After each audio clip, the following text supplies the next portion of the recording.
Karpov chokes on Tal's rooks. Whoa, what are we talking about? Let's look at the game. So, Tal's Right. got the white pieces, Karpov has black. We see a Caro-Kann on the board, Watu. Yep. Knight f6.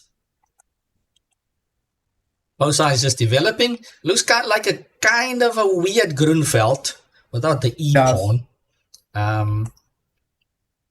Okay. Both sides keep on developing. Look on the half open file. Bishop e6. And okay, both sides just finished their development. Yep. And just as black is settling in, Whoa. Beautiful. okay, so Tal wants to give up his first rook, so I don't think black has a choice here, right? Karpov needs to accept.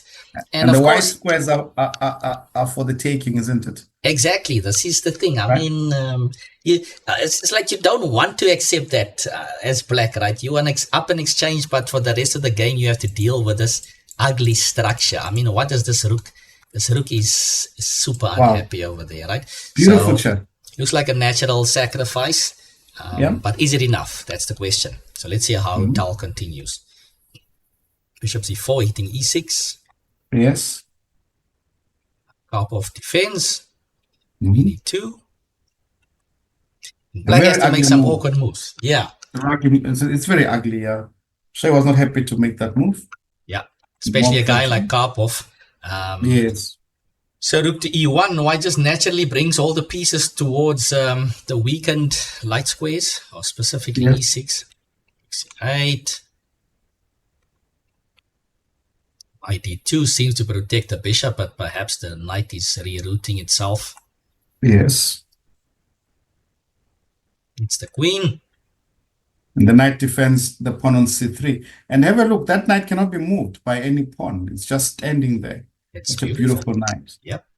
So I guess the only piece that can kind of remove it is the knight on d8 for now. Yeah, we'll need many moves. Nobody can do it for the moment. Yes, bishop b3. And at some point, black needs to do something active, right? So Karpov plays e5. Yeah. And this might seem like a bit of a testing moment for white, because you don't want to capture on e5. Yeah. This will just unleash black's pieces, right? Yeah.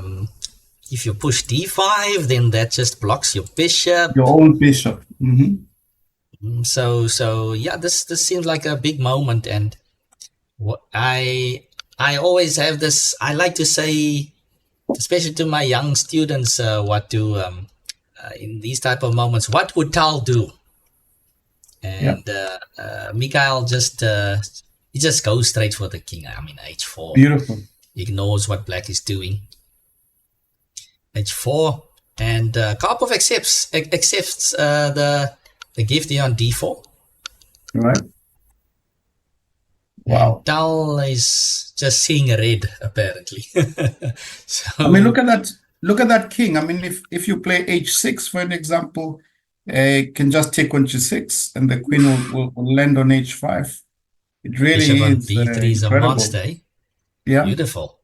So h5, and okay, g takes h5 was played. Clearly, you don't want to allow white to capture on g, or even h6 sometimes.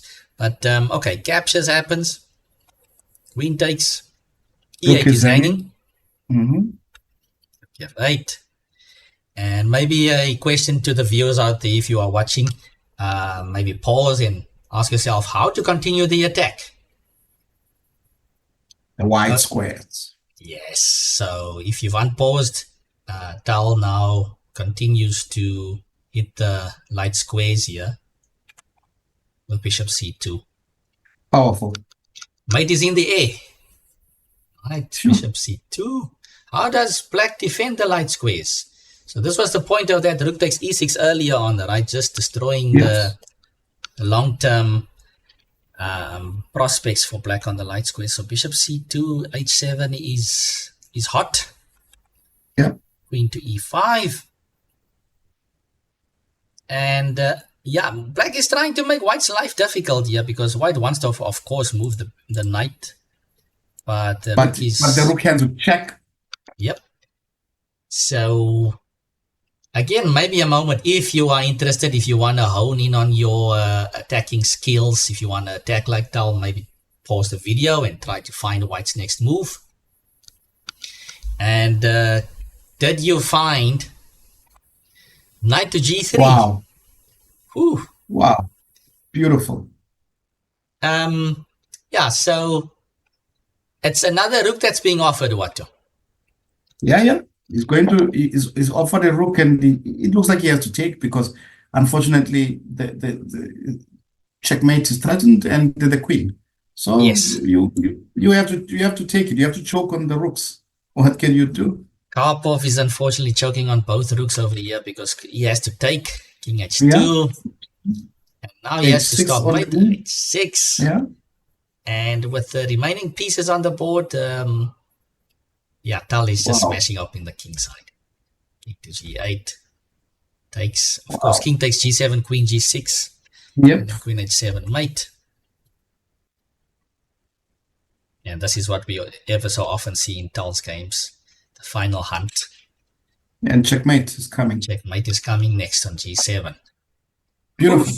Okay, so that's I would say a lovely game to see between two world champions. Watu. I must say, look, I haven't seen this one. I saw this one late, and Karpov is one of my favorite world champions, and yeah, he got destroyed in this one. Of course, not his best day. It's rare. What do you think? It's rare to see him almost lose without a chance.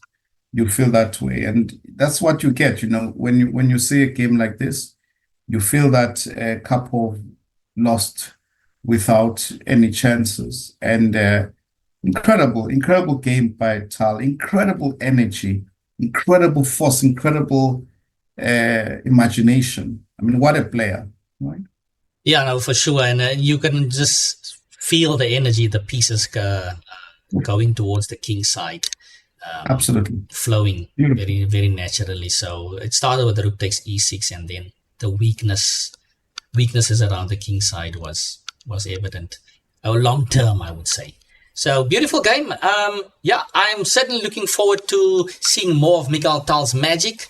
And yeah, this was unfortunately not a nice dish here for Karpov. So viewers, Watu, shall we sign off? Yeah, we sign off, and beautiful game. Yes. So if you like what you've seen, don't forget to press a subscribe button, like, share, and we will see you for the next one soon. Cheers.